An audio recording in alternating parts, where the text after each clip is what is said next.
So, Upfit Training Academy is our take on strength and conditioning for the modern New Yorker. And it's a way of ensuring results for all our members because it's a high percentage method. We look at evidence that actually gets results for members in terms of physical changes, physiological changes, biological changes. And that's essentially what strength and conditioning is to change the biology and the physiology of the body. So movement as medicine is a term you hear all the time, and we take that term very seriously. We believe in the power of exercise.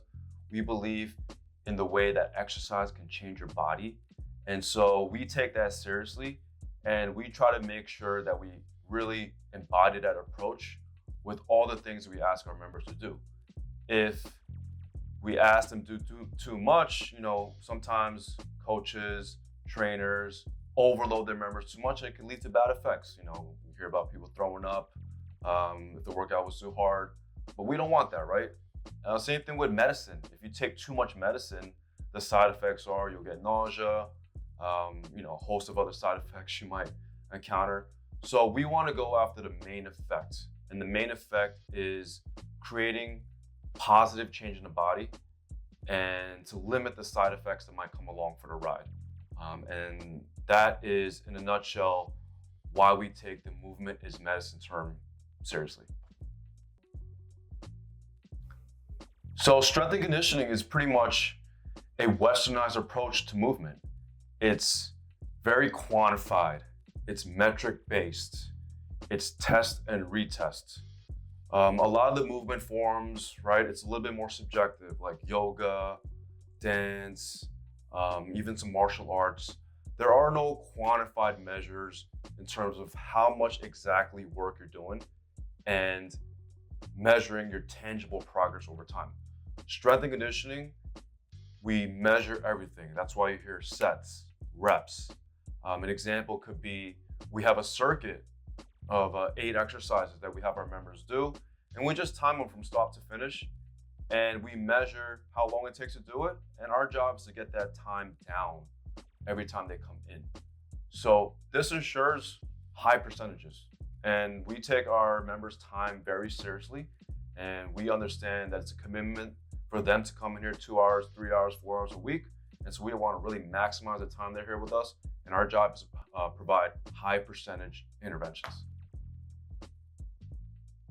So another way to think about the job of a strength and conditioning coach versus, let's say, a yoga instructor, a Pilates instructor, a dance instructor, or even a martial arts coach, is that the strength and conditioning coach is essentially looking to change the structure of the body. That's our main responsibility versus all these other movement coaches. They're looking to improve function. So an example could be the old hardware versus software analogy. We're actually looking to improve the physical structures of the body. So increasing lean muscle mass, dropping body fat. We're looking to increase ranges of motion. We're looking to increase capillary density, right, to our muscles, to our working muscles. We're looking to increase stroke volume of our heart, so our heart is stronger. All these physiological adaptations, that is our main objective. Versus a dance instructor, they're looking to get you good at the movement. They're looking to get you more coordinated. Yoga instructor, same thing. They're looking to get you more coordinated with the movements, own the movements, and then get better at the movements. And so how it works together is a strength and conditioning coach in turn improves the function of the movement by improving the structures. So if someone is leaner, they see us for some time, they lose some body weight, they get leaner, it helps their yoga practice because they don't have to carry as much weight. A martial arts guy, they need to get stronger. They can't focus on the mats for jiu-jitsu guys. We're here to get them stronger by actually applying that load, which in turn carries over when they're practicing jiu-jitsu. So it's that kind of interplay and compartmentalization that's important for everyone to realize the differences between a strength and conditioning coach and a instructor, yoga instructor, sports coach. So one of the advantages of being more of a westernized approach really being quantified and looking at all the metrics is we can really measure and demand our clients a specific dosage. Um, we get all different types of members, different types of levels. And so would it make sense for a beginner trainee to just give them a huge amount of work off the bat? That can lead to the side effects we talked about. It can lead to demotivation, and it can lead to a member feeling like this isn't the right place for them and get disencouraged from continuing to train. So we want to meet them at their appropriate dosage, what we call the Goldilocks zone, right? The Goldilocks, the old story about the three bears, Goldilocks coming in to the cabin and trying all these different, temperatures of soups, different sizes of beds. We want to fit that sweet spot where the member feels like it's still a challenge, but not overwhelming. And that's the spot that is gonna ensure that members stay motivated and keep coming back and feel like they're in a supportive place where they're being seen for their unique strengths, weaknesses, training level. And the sets, reps, weights allow us to do that. And we expect our members to do the same. We expect them to take that kind of approach.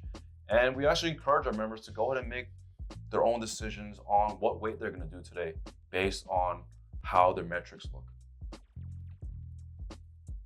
So how do we make sure our members get progress and keep them accountable, right? We wanna make sure we ensure a high standard because we wanna get results for everybody. And we take all feedback into consideration, but we kind of break it down into facts versus feels, right? We can understand when a client feels like this is too hard. Oh man, this is brutal. I'm not strong enough. I can't do this. We take that into account. We also take the facts into account. Hey, John, look, we did the same exact thing last week. Same type of reps, same types of sets. How do you feel today? Is there anything going on? Do you feel tired at work? Did you sleep enough? No, I feel fine. Hey man, the facts tell us you can do this today, right? We believe in you. I think everything is set up for your success. The metrics show it right here. Let's get after it.